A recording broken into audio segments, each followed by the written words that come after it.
Let's dig into tomorrow. Let's start with Group F, of course. Belgium, first place, 3 points, +1 goal differential, undeservedly. Croatia and Morocco tied in for second on 1 point and no goals. And then Canada, undeservedly sitting in last place, 0 points, -1 goal differential. This game will be 11 a.m. Eastern time tomorrow on FS1 and Telemundo. And so I do think the main talking point on this game, and it's probably one of the main talking points anytime you talk about the Canadian men's team, is head coach John Herdman.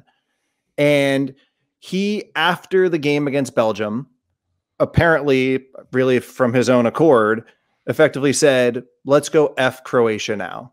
And it seems like the Croatian media, the Croatian population did not like that. And I don't know what to think of it. I don't think it was smart, if it was good, it was bad. I mean, how does this change what might come? I think it's genius. I would be shocked if Luka Modric and a bunch of other players who played in the World Cup final 4 years ago needed or used this as extra motivation to perform better against Canada. And yet, how many quotes do you have about Alphonso Davies missing a penalty kick in the first game of the World Cup? Yep. Like it hadn't even occurred to me. That had not occurred to me at all. You're exactly right, though. Higher conversation for 4 days has been complimentary about Canada's performance, and Croatian newspapers putting fake pictures of naked John Herdman's on their cover and his comments, right? The only quote I've seen from him over the last 24 hours is him saying, yeah, maybe I shouldn't have said it. I was trying to rile my guys up. It is my first men's World Cup too. I'm learning. It's about him. No one is talking about the team or the players or the fact that this is probably a must-win game, right? Because if Croatia moves to 4 points and Belgium gets any points, you are eliminated already going to the final game of the group stage. No one externally is talking about any of that. This is like Mourinho-esque of like just cause chaos everywhere else, and then my players don't have to do anything. So that's what I think we're getting. And I think it was genuine and emotional. And Did you see the clip? I have not seen the clip. It was post game. It was on the field. It looked like it's in the flash zone. Yeah, well, and it was because remember he huddled up the team after he pulled the old Jesse Marsh. He huddled up the team at midfield after the game, and he gave them an impromptu, immediate post game team talk. And so they said what did you tell them? And he looked like he was caught up in the moment. I don't think this was as pre-planned as a lot of the stuff that Mourinho does, but I do think that like the way he's using it, I think it goes to everything that you just said. Like this has completely diverted any chance for negativity or extra pressure off the players and onto the manager. And to me, that seems like a good thing for Canada. I think that this is probably something that's said in like 30% of post-match talks, something along the times, like 95%. Yeah, at least, yeah, you get the point. So yeah, I think it works out great for Herdman. If he did it on purpose, it's genius. I think it was probably a lucky coincidence, but I do think that you are right that it's distracted, and I'm glad I asked. What about? I just want to say Zlatko Dalic, the coach for Croatia, who seems like one of the more boring people on the planet. Watching him handle it too has been pretty comedic. Of like, does he not respect us? We were in the World Cup final. It's like, John Herdman knows how good you are.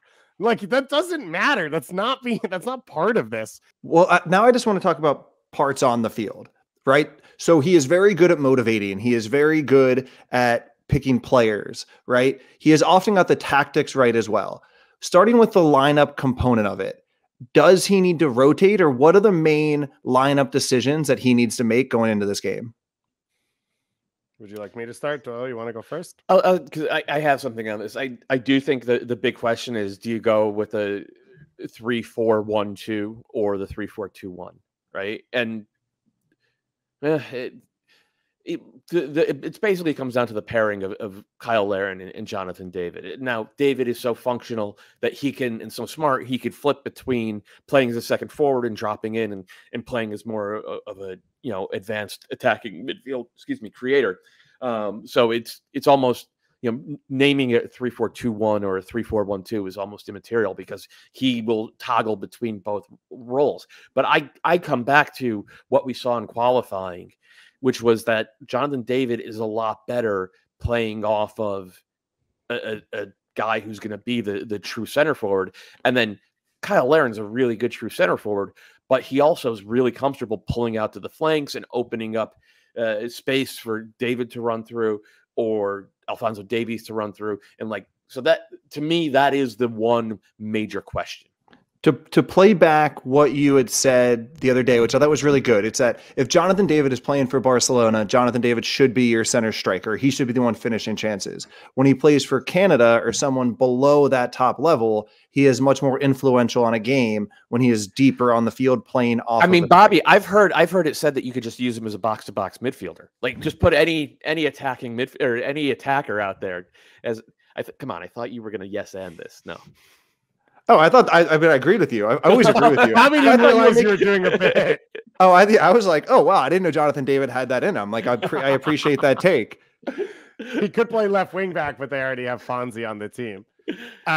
David, is Fonzie going to play left wing back, or do you think he's going to play underneath as a pure attacker? Because that was the other big one, right? Like, does Sam Adekugbe come in and play as left wing back and push Alphonso Davies up, or do you want Davies on the flank with ideally more space to receive and run at that Croatian defense? I thought it was a mistake not to start Adekugbe before the game started. I thought it was while the game played out. I felt it again when I rewatched it back. So I feel pretty strongly about starting Adekugbe. I just think one of the things John Herdman can do is free Alphonso Davies, because Davies wanted to get into the attack. He left giant gaps that somehow Kevin De Bruyne did not take advantage of, right? Twice in the first half, he has Hazard wide open, not because Davies did anything wrong. He made a run up the field. And I think you want Davies has to be out there. You want him to touch the ball as many times as you can.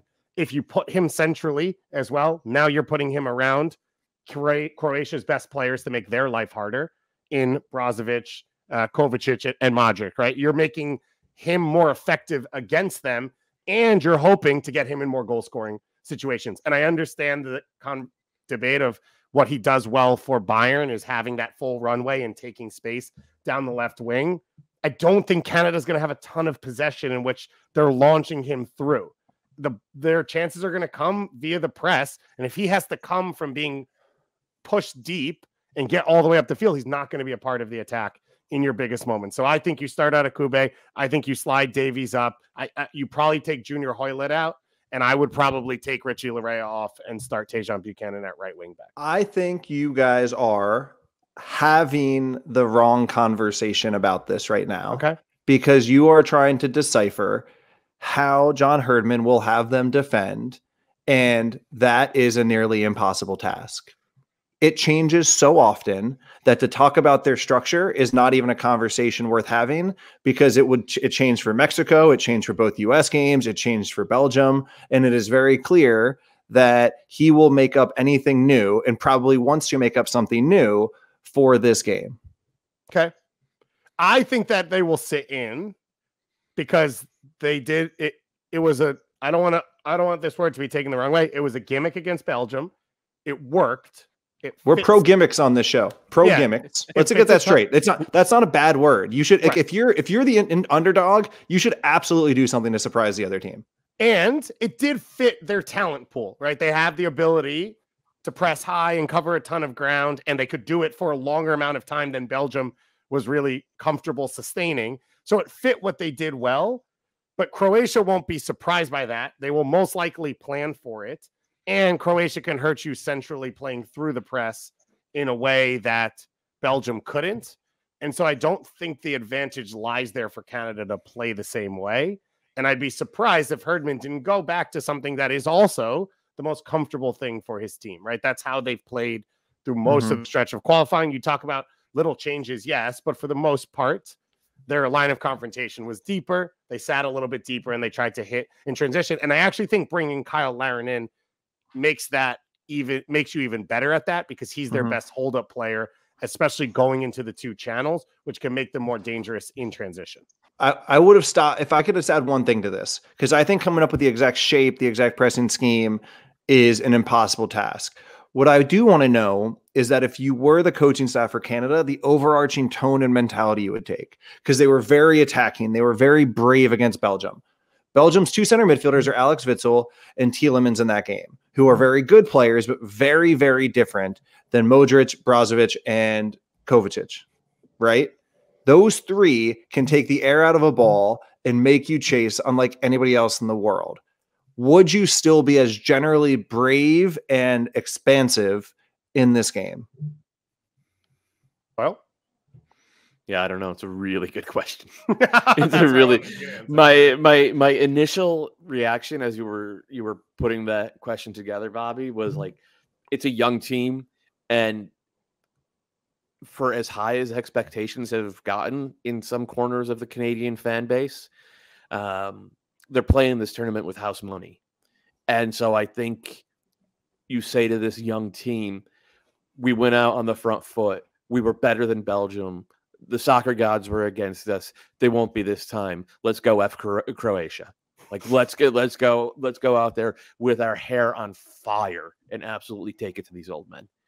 But that might be that, like, Luka Modric has dealt with teams like that, and he's still picking them out of his cleats. You know, like that, to your point, like they can make you chase and chase and chase until your tank hits empty in the 35th minute, and then it's all over but the shouting.